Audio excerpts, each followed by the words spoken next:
Welcome to the Real Shit Real Estate Podcast. Here to provide you with real shit and valuable content to change your financial future and generations to come. Please welcome your host, Byron the Investor, real estate entrepreneur from Houston, Texas. Oneil J. Parker, real estate entrepreneur from Lafayette, Louisiana. Byron Sellers, one half of the mobile home elite investors, straight from the Shyt. Welcome to today's show.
Testing 1, 2.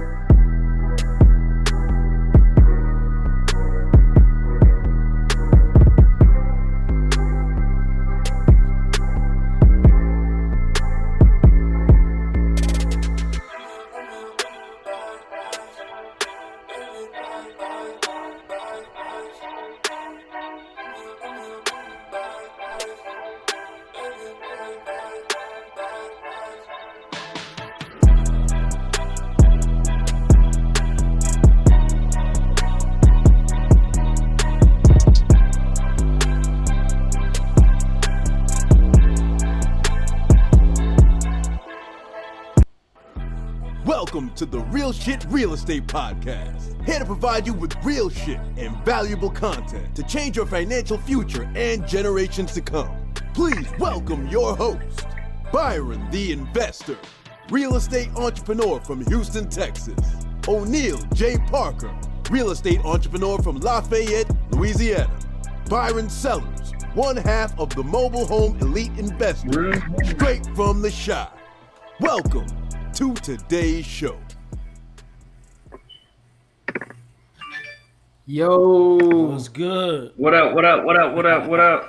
What's going on, fellas? How's it going, man?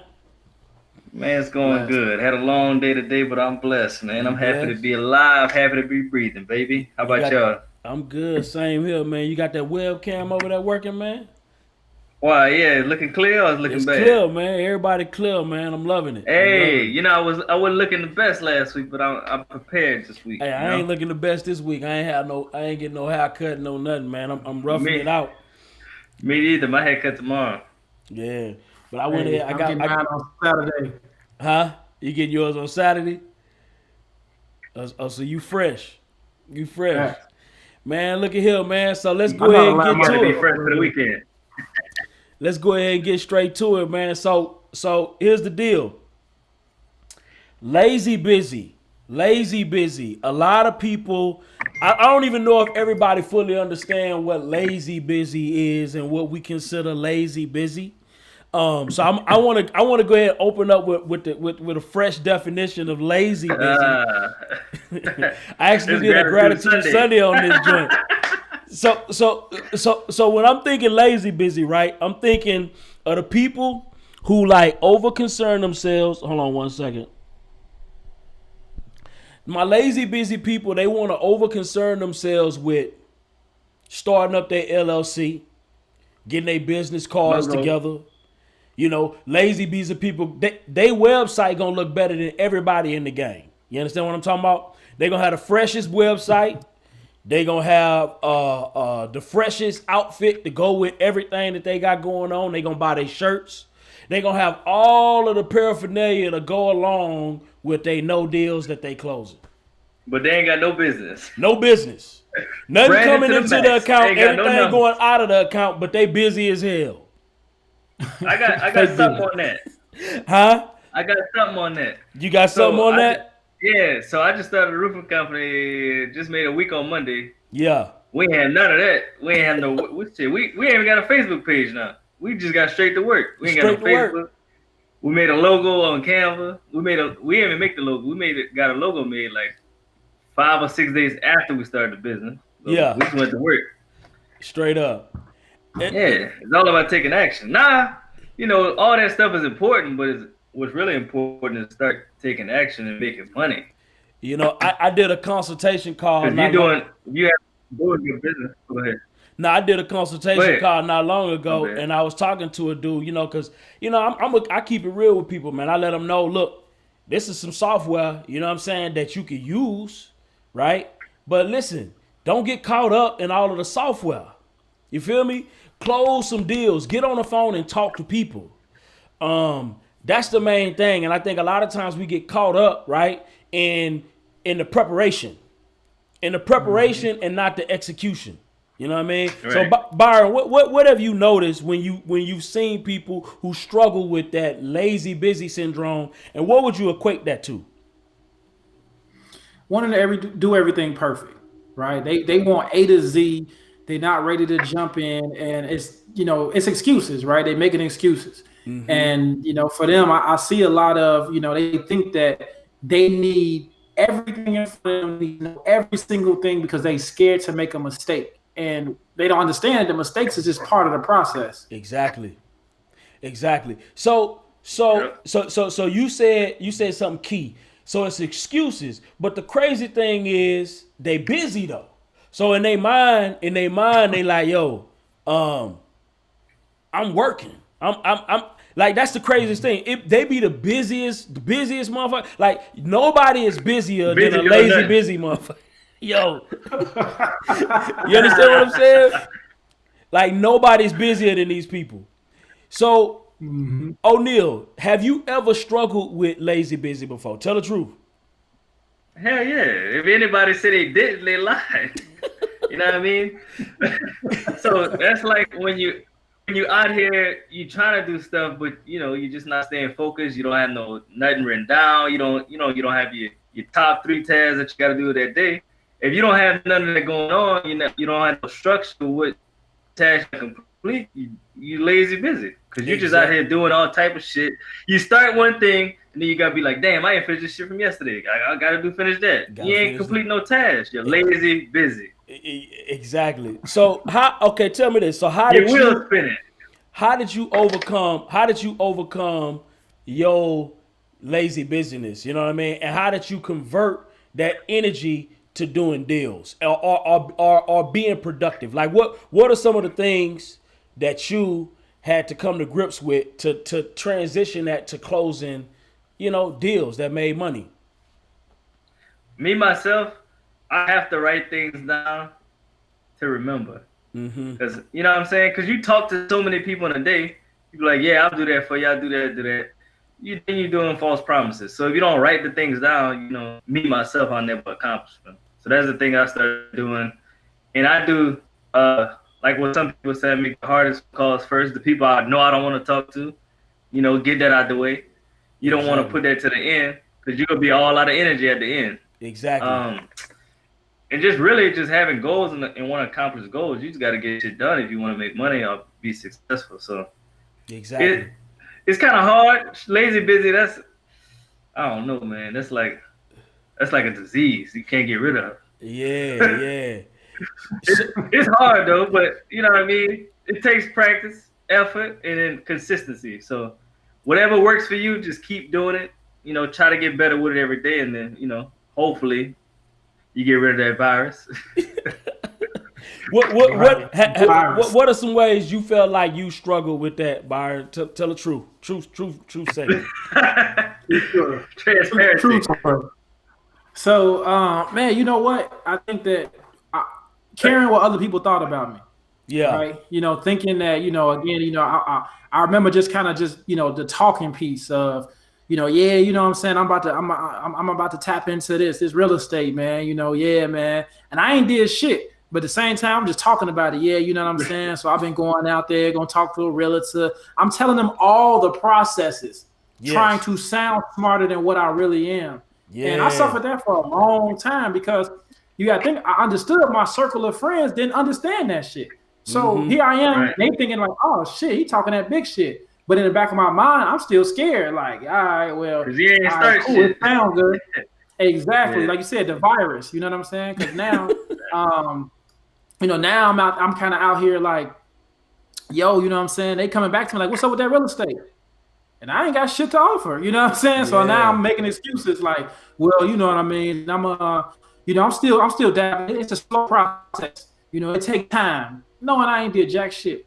Yeah, man. Yeah. So tell me this. So Oneil, whenever you made that transition, right? Because I think a lot of it is hesitation, right? And Oneil pointed to something that was key when he said getting the hardest calls out the way first. Break the mindset down when you saying getting the hardest calls out the way first, because I think we on to something with this one. So the business we in, of course, we're in real estate. Yeah. Real estate got tough calls. So Byron is in the mobile home space. So let's just say he negotiating a mobile home park. It's a park he really want. He talking to the guy. The guy's an asshole. Or the guy, the guy at $1 million. Byron got to get at 700,000. It's been month like 8. You know what I mean? Or no. It's in the beginning when you really trying to get it.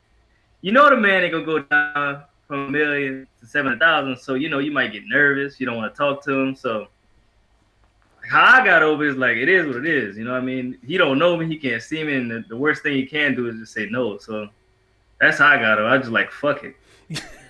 And then what's the worst he gonna do? It's say no. Not like he ain't gonna punch me in the face or nothing. You know what I mean? So you know what I mean? I build rapport. So like if the deal was he's asking $1 million, I'm trying to get at 7. Of course, I'm not gonna just go straight in and say, hey man, I want it at 7. Call him, hey, what's up, man? What you got going on? He might be, watching a little football. He might be watching the Dallas Cowboys. I'll probably say the Dallas Cowboys suck. Why you watching Dallas? You know what I mean? It's all about breaking them walls down and then doing what you got to do. And then that's how I got over it. I used to be scared to talk on the phone too. Straight up. But it's all about that consistency. So I just kept getting on the phone. I don't really love being on the phone, but I don't mind being on the phone. I enjoy it. I like talking to people, like seeing what they got going on, and then that's how you close these deals. Straight up. It's funny. Like when I think about my journey with the whole lazy busy piece, my issue is perfection. You know what I mean? Like I always wanted to make sure I had all my shit right. You know what I mean? Make sure everything had to be together. Point. Yeah, you feel me? A to Z. A to Z. So I had to be on point, and that right there would just kill me, because not only would it kill my my ability to get out the gate. You know what I mean? Like it would just slow me down from doing the things that were critical, like, closing deals, making money. So I think perfectionism has always been my Achilles heel when it comes to actually getting out and also just making sure everything is, making sure everything is right. Perfectionism, yeah, bro. That right there has been, that's been horrible for me, bro. So that's been your biggest struggle, that everything got to be together before you start.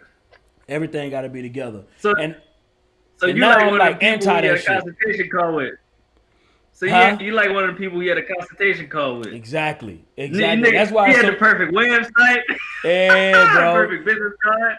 And that's why it's so easy for me to relate. I don't give a fuck. I'm the opposite. I don't give a fuck about none of this shit. I'm all about taking action. So every business I had, Like, man, fuck the logo, all that shit. Let's just make this money. Just make Who we need to talk to? Like with the roofing business, people be asking now, you got a business card? No, I got a cell phone. What's your number? Cell phone. Because I give you a business card, you gonna lose it. Exactly. Yeah. Exactly. You know what I mean? Who we got in here, man? Let me still. see what city y'all from. Let me see what cities we got in this joint right now, man. And go ahead and hit that like button. Hit that like button and let us know what city you from. Drop your city. You know what I mean? But yeah, so let's make a quick little pivot, man, because I want to make sure that we can add some massive value. So once you made that switch, what we're all about. Once you made that switch, and also I want to hold on, real quick. Big shout out to the homie Byron for closing on how much. Tell us about this massive deal you just did. It's in the millions. Columbia in the building. Columbia, South Carolina. Columbia, yes. So man, so we just closed on 3 more mobile home parks. Shout out my homegirl Rachel in here from St. Paul. Just seen her on there, man. Shout out Lewis University. All right, man. Just closed on 3 mobile home parks in the PA area, one in Greensburg, PA. The other 2 basically 20 miles outside of Pittsburgh. We got a 3-park deal. All in all, we got it for 2.4. It came back on each mobile home park, basically appraised out of the 3 right at over 500,000. Mm-hmm. So we already coming in at 1.5 1.5 in equity already. So if we was to sell tomorrow, we pretty much came up already. So man, it's and when a you joy. say 1.5, I want to make sure everybody understand. We're not talking about millions. Yes. So you in the M club. You in the M club. Yes, sir. Congratulations, man. Congratulations. Man. It's a beautiful thing. You said it's 3 parks. Could you break down how many pads are in each park, if you can? Yeah, for sure. So we have one park with 55 pads. We have another park with 96 pads, and the other park has I think we're right at, I gotta pull up my, I want to say right at 50, right at like 50 to 52 units.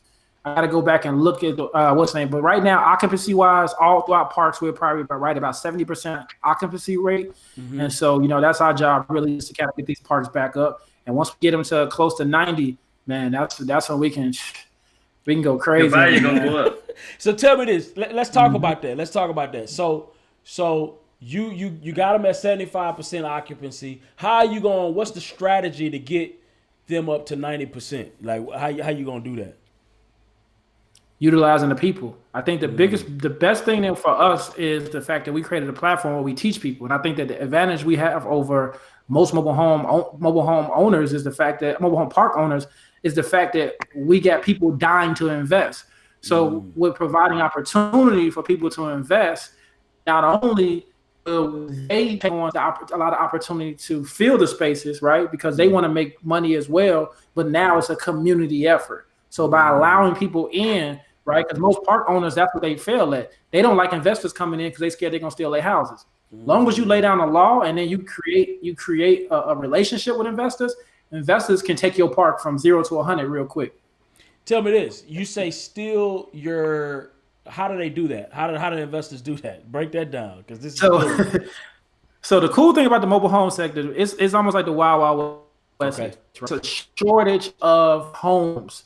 It's a lot of pads, but most owners don't want brand new mobile homes, right? Mm-hmm. So with that being said, you have, for example, I can come in a park, I can go get a house, right? And let's say I bought a house in Oneil's Park.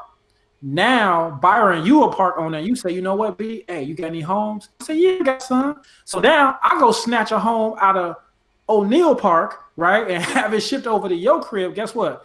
I leave Oneil with a blank space. It's gonna take Oneil at least $25,000 to fill up that space with a new home. Gotcha. So you really got to be careful, basically, who you let in moving. Okay. Mm-hmm. All right. So break it down, Oneil. So once you made, go answer your question. Go put it out there. I was gonna ask. So you got 3 parks in one? Is it you? So y'all got it from one owner? I'm guessing. 2. So y'all got it from an old 2. landlord. 1. Yep. Ready to retire. That's why all our deals are coming right now. I got another one in the pipeline. Guy's 89 years old. His wife kind of some of the business. He operate everything himself. He's still doing the work on houses at 89 years old. And man, it's just, we just trying to retire these people, man. And then, pretty much take over and add a new wave for. It's funny, I wonder, like, why don't they pass it down to their kids? What's with that? Kids don't want it. A lot of kids kids don't want it, man, which is better for us. They don't understand it, right? They think, trailer park, I don't want this. And they don't understand the value. And now I feel like that's how we came up in mobile homes, is because people didn't understand the value. And so for us, the value is a roof over somebody's head. Exactly. So that always gonna work to our advantage, because it's always a new affordable house. So we can compete and be cheaper than apartments and cheaper than houses. We're gonna always win. Straight up. That's dope. So Oneil, you said that you went from so you got a roof. Okay, let's talk about all the companies you got real quick. All right. So you got Oh, Lord. what you let's break it down. What you got? Hold on. So of course we got the holding company, then we got the rental properties. Mm-hmm. We got the flipping company. How many rentals? We got 19 right now. We got 19. Woo! So we got 19. Yeah. Let me. 19. Now next year, I'm trying to shoot that shit closer to 100 as possible. So this year, I didn't really buy houses. I think I only bought one or two. Okay. Maybe I think just one. So the goal for this year was to start the wholesaling business and try to make as much money with that as possible. So in 2021, to scale all that shit up, because it takes time to build a wholesale business up right, to have it all the systems right, have the correct employees, all that shit. The goal for 20 was to build that right, have it systematical. So in 2021, we take it off like a rocket with all the rentals. Straight so up. We got the rentals, we got the flipping business, fix and flip. Got the credit business credit, online education. Got the roofing company, vending machines. What else we got? It should be something else. Affiliates. Hey, boy, why you got so many businesses, man? Multiple streams of income, man. One is too close to 9, baby. And you gotta have it, man. You gotta have it. No doubt. You know what I'm saying? I think that's all of them. I don't know. That's good enough though. That's a lot. Yeah, that's a lot. That's a lot. You got this business too. Got this business too. Yeah, you know what I mean? You just started this one. So this is new baby. This is crazy because I'm listening to a lot of serial entrepreneurs. But listen to this. What businesses? I want to hear from the people. What businesses are you guys in? Like, what type of business are you in? Are you in real estate from a wholesale perspective? Are you buying whole? Are you do you got rentals? Well, what are you doing? Like, are you buying notes, selling notes, flipping houses? Let me hear from the people. Let us know what y'all got going on.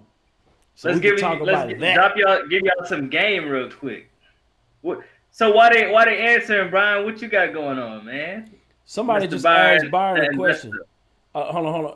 Somebody just asked Byron a question. I wanna see if Byron can answer this real quick. Jerry just asked you a question, Byron. Oh, so man, good question. Bank loans. You always leverage OPM, other people's money. You know what I mean? Like, at the end of the day, you're gonna get a bank loan. You're gonna have to put anywhere from 20 to 30%. Most of ours, we had to raise 30%. That's the capital you raise, but you leverage the bank's money. If anything you can do in this business, both the gurus, Byron, Oneil, gonna tell you the same thing. OPM, leverage it. Now, if you got a lot of cash and you just need to dump cash, right? Tax purposes, then you go ahead and buy a part cash. But no, we doing bank loans. Using a refinance. So let me ask you this: is the 30% only because the virus, or is always 30% for mobile home parks? It's normally between 15 to 20, but yeah, these deals they've been hitting us for 30, man. Yeah, I've been That's hearing a because lot of it's people probably talking. because of the virus. Mm-hmm. I think so too. I really think so too. Because this is our first time doing it. Our first part was during the pandemic. But before that, I know people was getting, 20% down. Plus it's Right. 2020, so 2020 been on some bullshit Yeah, all year. election year and all that too. On some bullshit all year, man. Yeah, I'm still because working I on think it's the forgetting. same way. I think it's the same way when it comes to. So y'all get a Freddie Mac loan. So we mostly use small banks. So the banks we've used all small banks in outside the Pittsburgh area. Okay. So small community banks, yeah. Credit unions and small community banks are the best for mobile home parks because and of course you can. Don't get me wrong, like the larger players use like Fannie Mae and Freddie Mac direct because they have to the side money just for mobile home parks, right? It's not regular commercial. It's just for mobile home parks. So those bigger players use that. But for us smaller players that's getting in the game, we got to go ahead and utilize that relationship with these smaller banks and credit unions. I got you. I got one more question. So are y'all doing 20-year loans or 30-year loans? 30. Damn. That's good. Yeah, I didn't even know the small banks was doing the 30-year loans. Mm-hmm. That's good. Cause I'm about to refinance all my properties into 30-year loans. Yeah. Yeah, I seen him on the vlog, man. Yeah. Sometimes you gotta have people on the team. People on the team that can pull them strings. Because they'd probably told me 20. It's crazy. Now how you met this guy Charlie? Because it isn't he like a whole totally different market? Yeah, so he originally was in San Francisco. He lived in San Francisco, but after the Earn Your Leisure interview, he reached out to me. Like he had a deal for me. He had a park in Greencastle, Indiana, and he was just like, "Yo, I got 19 homes. I'll give you 19 free homes if you come in there and help me bring value." And I was gonna get it. It was just hard to really find some quality guys to do it. So I was like, you know what? I'm not gonna overexert myself. But I was like, but if you got any park deals coming up, let me know. I like to partner with you on that. And we built a good relationship. You know what I mean? Just like all of us, like we built a relationship off Instagram, and then from there we became friends, like for real. So I think that that's what ended up happening with Charlie, and then this deal came about. And honestly, for the third and fourth quarter, every deal that he's come across, he's hit us up, and we like, definitely put us on board. No doubt. Damn, you got to get Charlie on this thing, bro. Yeah, man. Yeah, we got you. Yeah. So, any other questions? Let me hear the questions, y'all. Let's talk. But yeah, so me, right now I just, I'm new to the game. I'm probably like 3 years in now. Right now, I got primarily we got the wholesale company. You know what I mean? The wholesale company, we doing real good with that. And really just trying to build out the systems for that. You know what I mean? Hopefully this year we can crush that 7-figure mark. You know what I mean? It'll be our first 7-figure mark with the wholesale company. That's the goal. So y'all got that. Yeah, we're gonna see. You know what I mean? We got the stuff in place to get there. We just gotta execute, man. So we got the wholesale business growing, and that's just right now it ain't got to the point honestly to where it's not taking up a lot of my time. Actually, now I'm spending a lot more time doing it now because I'm really, really focused on hitting that 7-figure mark. So I'm putting a lot more hours, but I would say on average, just the wholesale business, we probably on average put in maybe 15, 20 hours a week. And that's being conservative. But like I say, right now we balls to the walls right now, so we going all the way in. Also, I got my construction company on the side. It's not an official construction company, so I was definitely 0% lazy busy with that. You know what I mean? I just start putting some stuff together, man, and I'm really, a lot of the stuff that I'm buying, most of the stuff I'm actually planning on keeping for myself. I ain't trying to really, either I'm gonna owner finance it or I'm gonna rent it out. But mostly I'm gonna try to do mostly owner finance, and I'm gonna supplement with my rentals. So my strategy now is to do somewhat of a burst strategy. The only difference is I'm not going to get rid of my properties.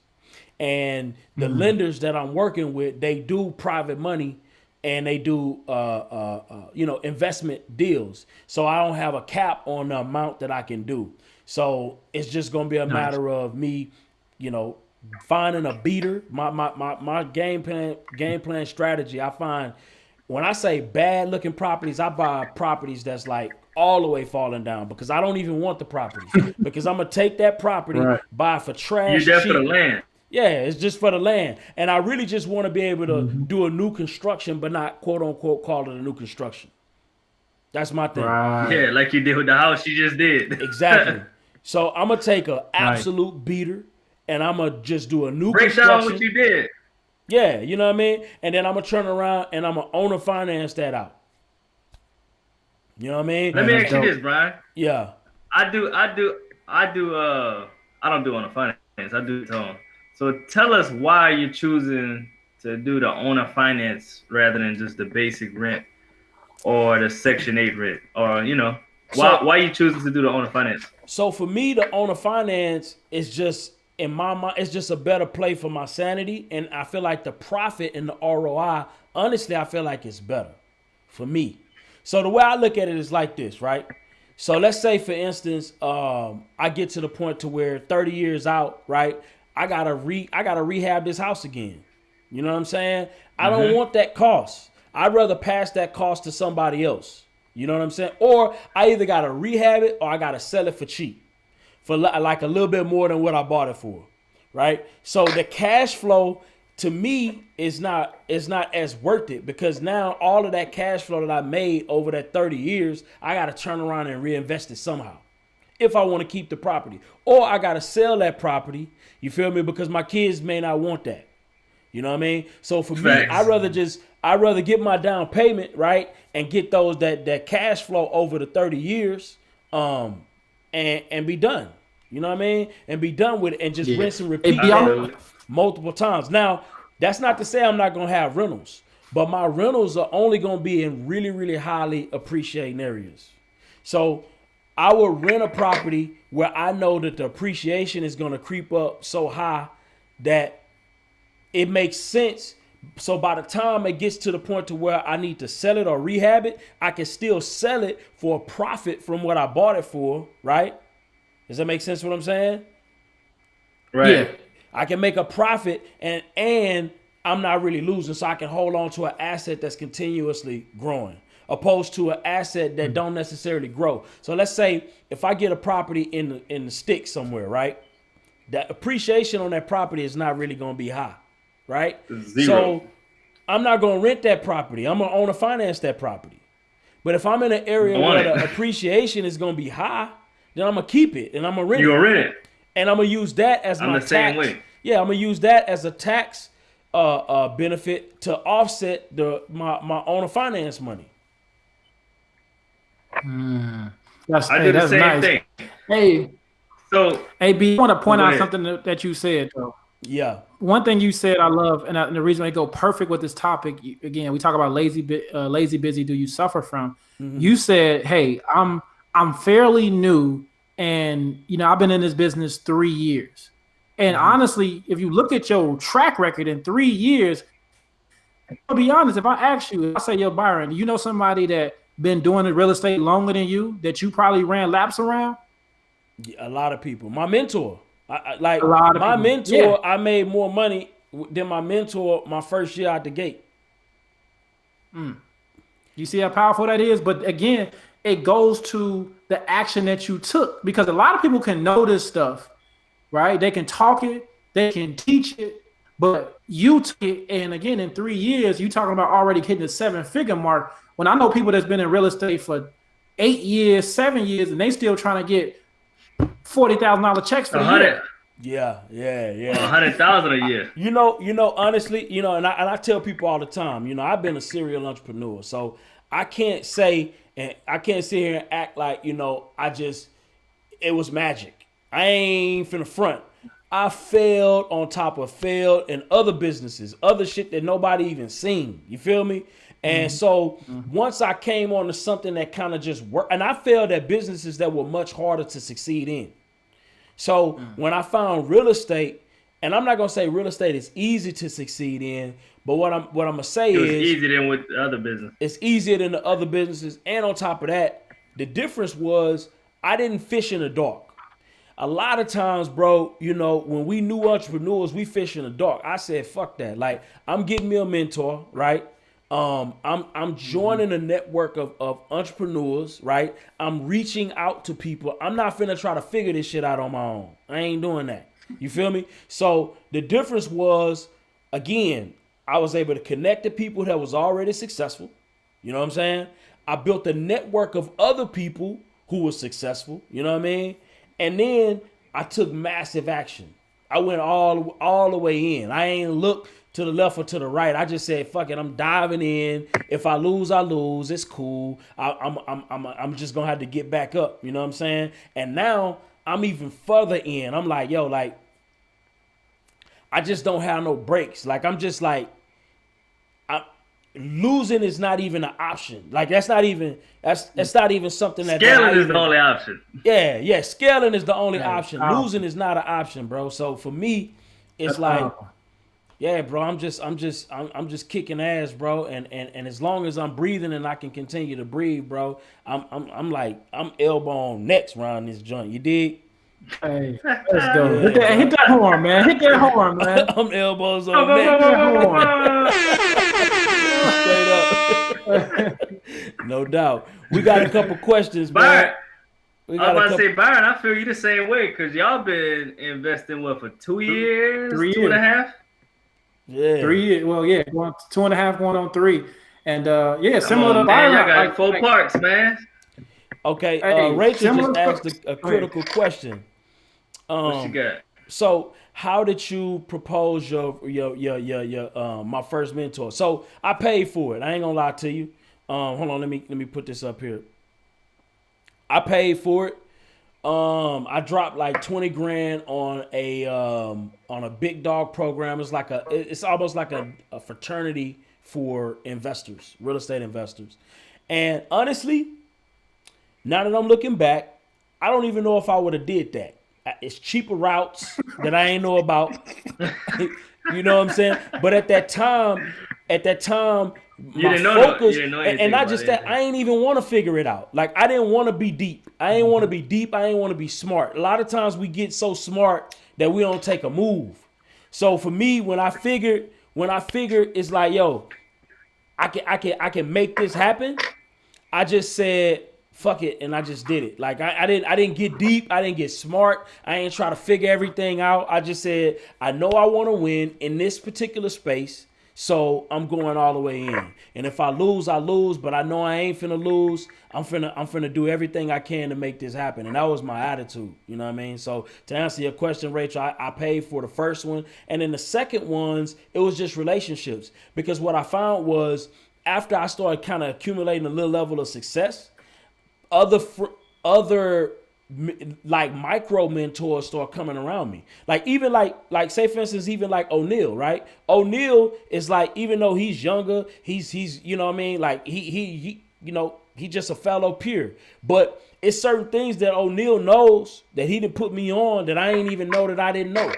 You know what I'm saying? And he don't even know that he put me on it, right? Same thing even with Byron. You know, like I pick up things. Right, and he probably don't even know he's mentoring me. He don't even know. I just be asking questions and figuring stuff out. And if you get around a certain amount of people like that long enough, eventually it's like you can't. I ain't gonna say you can't lose. That's probably a bad way to say it. You can lose if you don't pay attention and grab that information. Exactly, but you put yourself in a much favorable situation to always get that cutting edge information and it don't be a lot. That's the thing. One thing about entrepreneurship, it don't be a lot. It be them small little tweaks that change everything in your business. You know what I mean? So I hope. Byron, let me ask you this. Yeah. What was the key and critical things that you picked up from your first mentor that have you have you where you are today? Honestly, if you could name the top 2 or 3. So honestly, I would say the top 2. So I would say the first one was I got a blueprint. So number 1 was I got a blueprint. And that blueprint gave me confidence. So like I said, a lot of this stuff, man, is not new. It's not like you have to know everything about, like, I knew the basic fundamentals of real estate investing. I know you buy it cheap, you fix it up, right? You sell it, or you buy it cheap, contract it, and then get it to somebody else for a profit, right? So I knew those concepts. But sometimes when you don't have a blueprint, you don't have the confidence, right? So if you don't have the confidence, you take baby steps, right? And when you take baby steps, you don't never get a proof of concept and you never win. Because baby steps to me are the cardinal sin for any entrepreneur. Not only do you get to your destination too slow, not fast enough, you also never really get the chance to see success. Because the thing about it is, what I realized with business, right, is, and this is from tracking KPIs, and that is, listen, a lot of times when you make a small investment in the marketing, small investment here, you never invest enough to see a big enough return. So you don't think nothing works. Does that make sense what I'm saying? But it really is working. But it really is working. But if you're making baby steps, it's never going to work. So say, for instance, if I do a direct mail campaign and I only send out 100 letters, I'm going to think direct mail don't work because that ain't enough to get a big enough return back. You see what I'm saying? No, you ain't gonna get no. You ain't get nothing. Might get one call from that shit. You might get one call. Maybe not even one. So you have to send out thousands before you. But if you don't know that you don't know that, you just gonna send out 100 because you're gonna say I'm just gonna put a little bit. But when you around somebody that say, nah, bro, I send out 10,000, you're gonna be like, damn, 10,000? Right? How you do that? But when you got a mentor, he gonna just show you that blueprint. You're gonna be like, oh, okay, this is what I'm supposed to do. I ain't supposed to send out 100. I'm supposed to send out 10,000 to get a result. Mm-hmm. That's all you know. I like that. Yeah. Yes. So we got somebody. Jerry just asked a question about multifamily. I guess we'll let Mr. Multifamily take care of that. I know Oneil and Byron got some multifamily situations going on.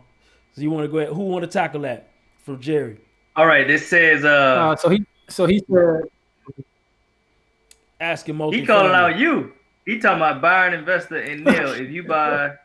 No, if a buyer hits you up and tells you he's pre-approved for $230K and wouldn't mind something, I'm guessing something that needs work, how would y'all move on that to find a property? Oh, so tell me this, Jerry, are you? If a buyer says he's pre-approved. So pre-approved in my business, in my line of work, scares me. I don't like that word pre-approved because that means you ain't coming with cash. Yeah. You don't have cash. Yeah. So in my business, got that 3.5%. You want to tackle that, Oneil? That's kind of tough, man, because then, especially in our market, because Jerry's in Lafayette, 230 pre-approved. He's looking for a sink. First, you want to figure out. Well, you said multifamily, so I don't know, man, because it sounds like he's a new investor rather than an old investor. Because if you pre-approved for 230 multifamily in Lafayette, 9 times out of 10, you don't have the right network. So you got obviously new. Mm-hmm. So I don't know. Yeah. I would put out I wouldn't put out a marketing campaign just for him. That's my opinion, but I guess you could still look. What would you say, Byron? Hey, with that 230, honestly, I'm gonna find one of my relative friends and say take care of him. Straight up. Yeah, I'm gonna let a relative take care of that one. Yeah, I don't like the word pre-approved. You know what I mean? I don't like that word. On market, I don't know. Yeah, because pre-approved usually means I'm gonna be dealing with some BS. Bank. Banks. loans, falling out of 60-day escrow. close. Yeah, 60-day Don't close. have the down payment money. Bro, like, FHA, can you help me with my closing costs when I get my loan approved? And bro. So like when I hear pre-approved from buyers, yeah, I'm kind of backing up on that. I'm backing up. Breaks. They have too many. I would say this: they have too many buyers out there with cash to focus on somebody with a $230,000 pre-approval. Yeah, fuck that. Yeah, I ain't fucking with that. Yeah. Let's see. Let me see. So Gotti got a question. He say, as far as wholesaling, getting the property under contract, do I still make a down payment to secure the property? Hell no. Hell no, bruh. So bullshit. I don't. Yeah, I don't. Well, how do y'all deal with that, Oneil? Every market is different. Yeah.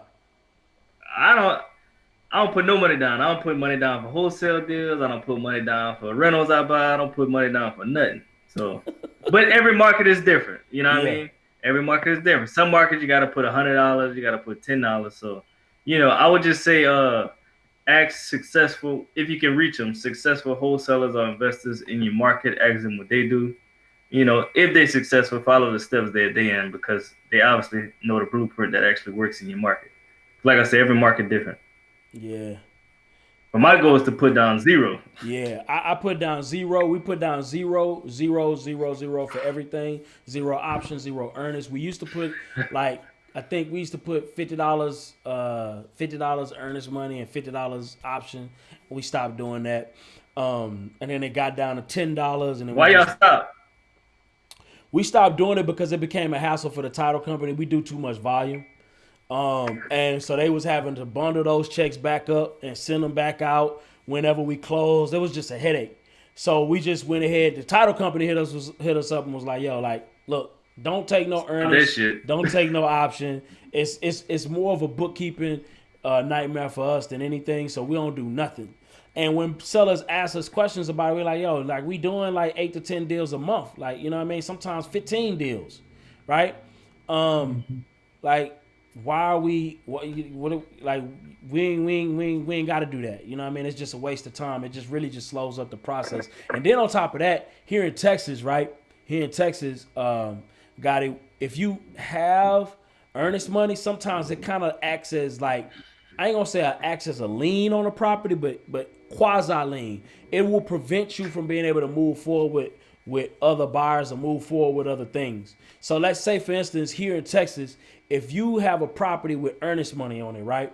Until you get that earnest money back, that's kind of acting as a memorandum on that property, quasi. So it's almost like it will prevent the seller from being able to move forward with that property, technically. You know what I mean? Hey, Byron, I'm going to need you to break down quasi. Quasi means sorta. I got you. Yeah. I be busting out some words every now and then, you know what I'm saying? Hell yeah, quasi. Yeah, it's kind of like some Jamaican shit. Yeah, it's sorta, you know what I mean? Kinda, you know what I mean? Yeah. Let's get those likes up. Let's hit those that like button real quick, you know what I mean? Yes, indeed. We need those likes for engagement. You know what I mean? Any other questions? We talking about lazy busy.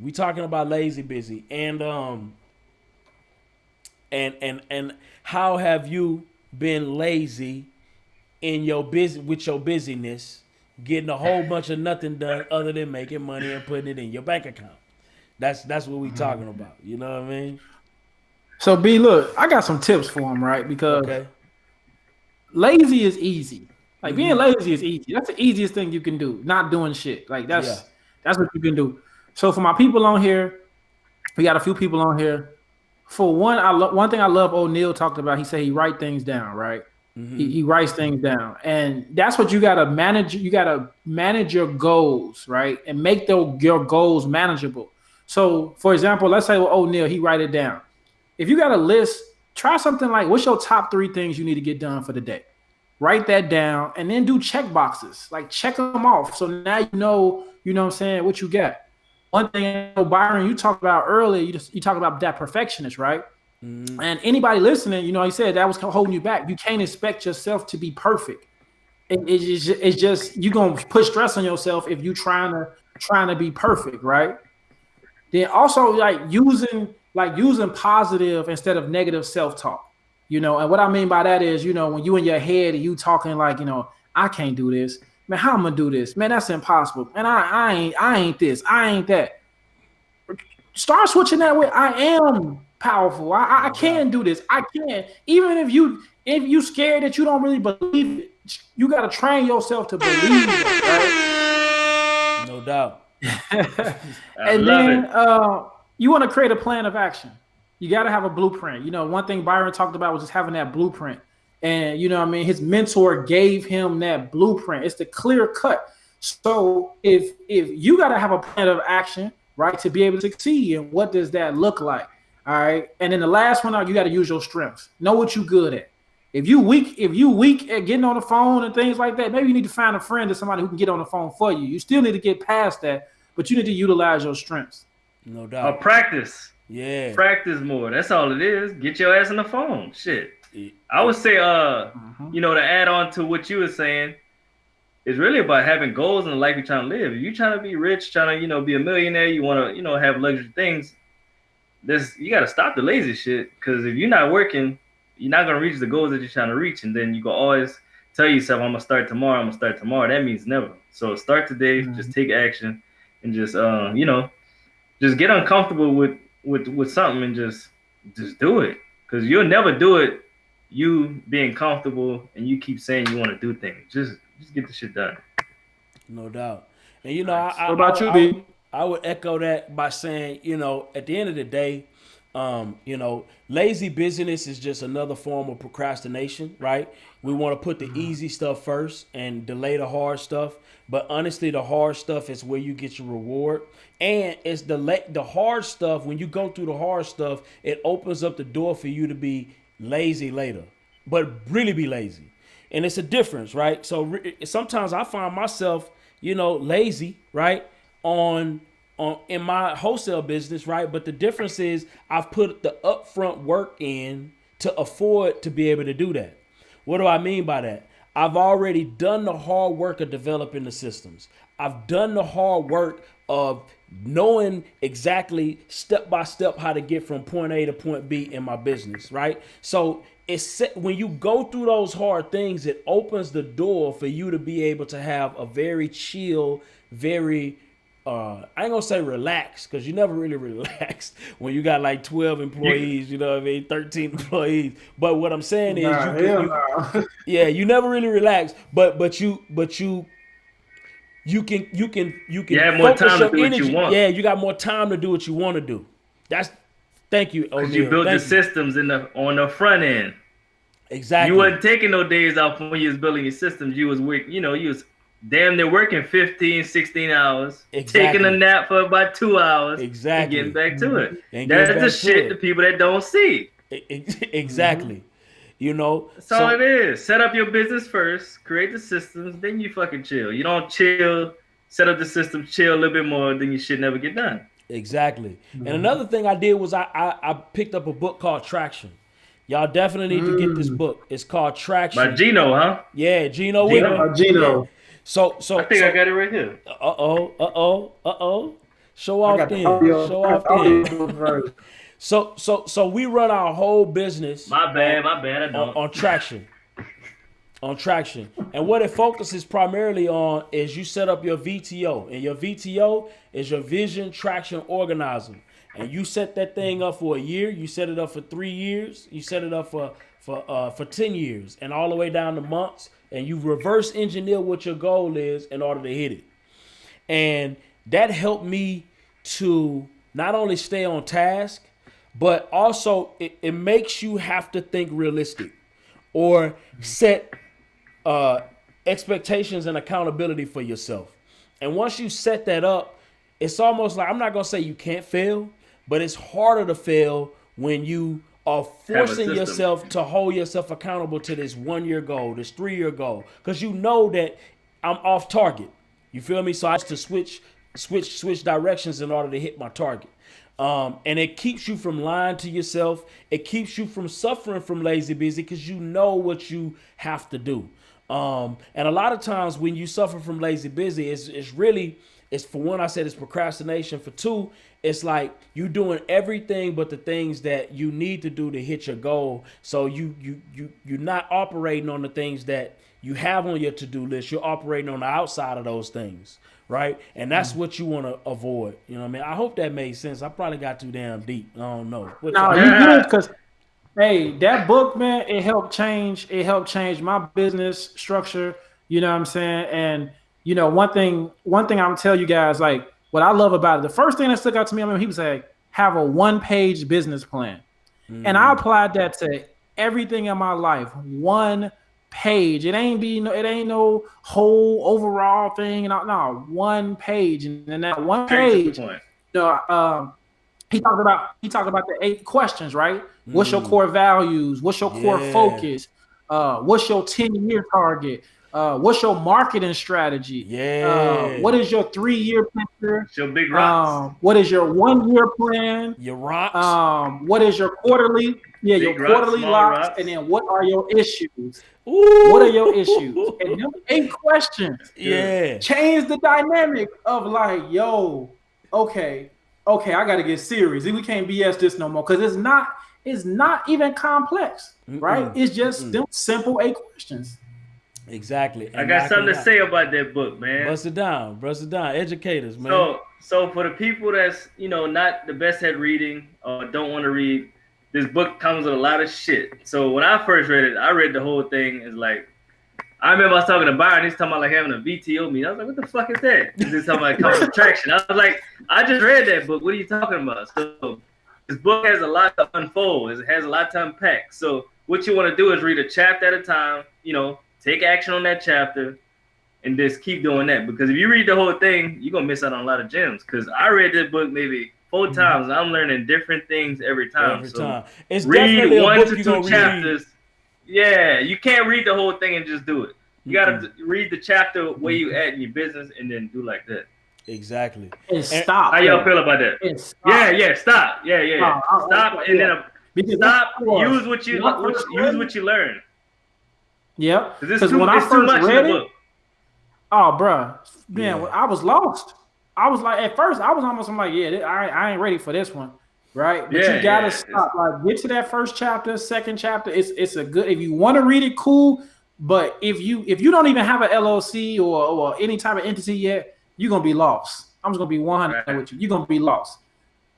Just take baby steps and apply. You know what I'm saying? Really think about what core values are. That's really important. Core values.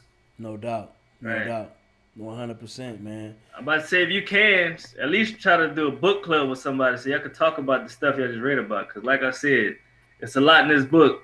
And then when I heard about it, I was like, I got to read it. And then nobody told me that you got to break it down. It was the cheat code, though. It was the cheat code. And if you apply it to any real estate business, I'm telling you, you're going to be successful. If you apply it verbatim, you're going to win. You're going to win. It's just the way it is. You know what I mean? Yeah, man. We was gonna go to one of the seminars, man, but COVID hit. Where was it? Florida. I want to say Orlando. Yeah, they travel with theirs. I was thinking about getting one of them to come and analyze our business, man. Just getting one of them to come out. You can pay them to come out and like analyze your business and tweak things in your business and make sure you're following the VTO properly. You're doing everything properly. I was thinking about getting one of them consultants to do that, man, because I heard just them coming out to do that sometimes can make breakthroughs in your business. You know what I mean? With the way you track and move. I bet. You know what I mean? But yeah, we got 1 minute left. You know what I mean? Any last minute questions before we head out? Go ahead and get that last minute question in. You know what I mean? And make sure you smash that like button. Show some massive love. You know what I mean? Hit that like button. You know what I mean? Any last minute questions? Any last minute words before we go, man? What y'all got? What y'all got planned for the rest of the week? So for me, I'm hoping I can close on these 2 new constructions I just put together, and get those closed and funded, so I can get my money back. You know what I mean? And get some other people, my other private money lenders, their money back. So that's what I'm trying to do, get those closed out, and also, man, get with the team and strategize on how we finna hit this 7-figure mark this year by the end of the. We're hoping to close it out by. We're trying to get enough in the pipeline to hit that milli this month. You know what I mean? That way we ain't got to struggle too much next month. You know what I mean? So we setting that up. So we're going to probably be doing a luncheon, you know what I mean, to get everybody fired up and ready to go, man. We hitting this fucking milli, bro. We hitting this milli. Gotta get it. You know what I mean? Straight up. So another thing, you know, just really, man, just trying to get better at this podcasting. You know what I mean? And, you know, that's it, man. That's the game plan. Getting it. Yeah. Getting it. Shit, my goal is to get this marketing together for this roofing company, get the marketing together for the credit repair.